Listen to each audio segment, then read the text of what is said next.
الله أكبر. الحمد لله رب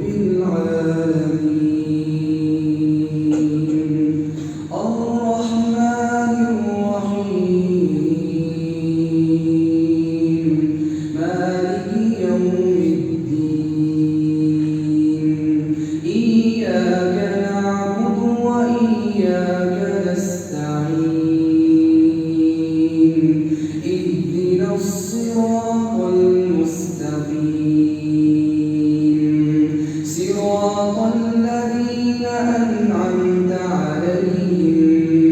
غير المغضوب عليهم ولا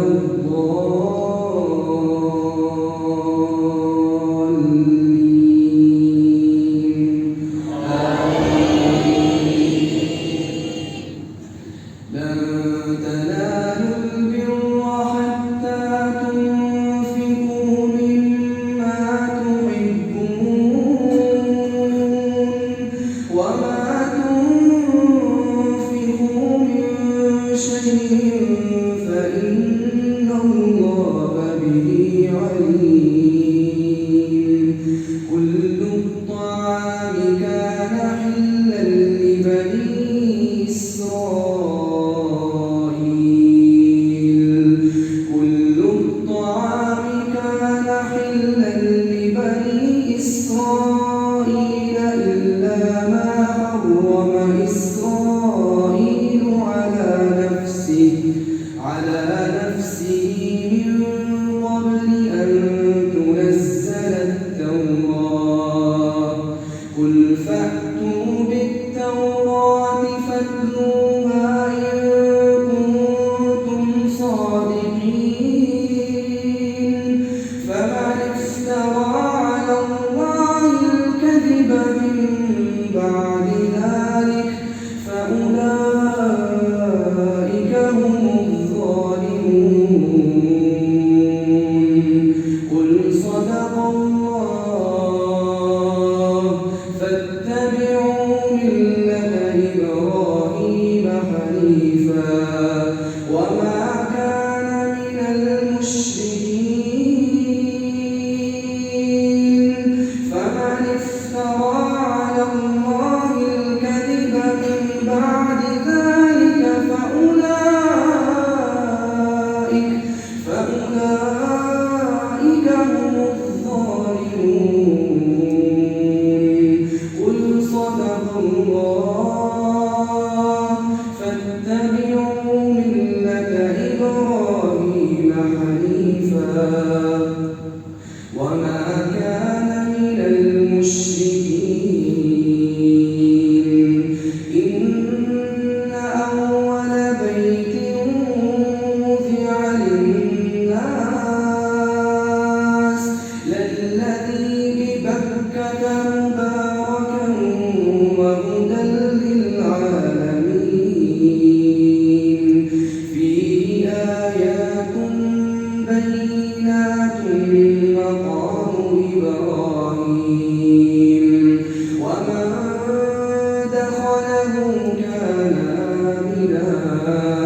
ولله على الناس حج البيت من استطاع إليه سبيلا ومن كفر فإن الله غني عن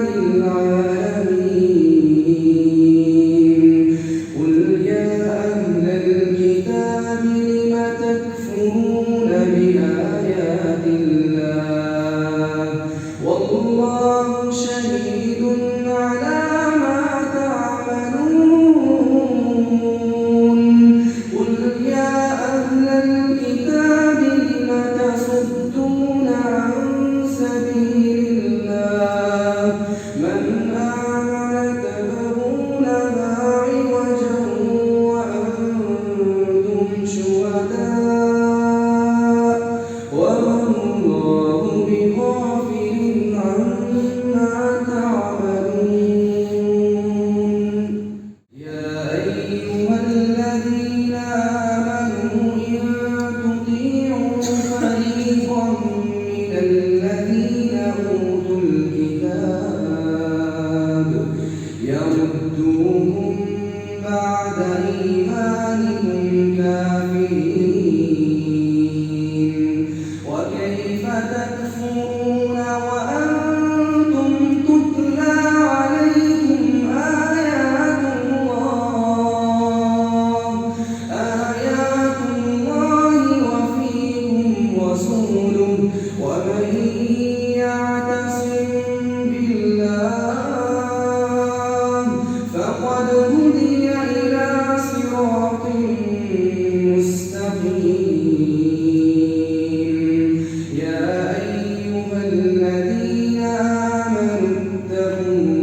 بنعمته إخوانا وكنتم على شفا حفرة من النار فأنقذكم منها كذلك يبين الله لكم آياته لعلكم تهتدون.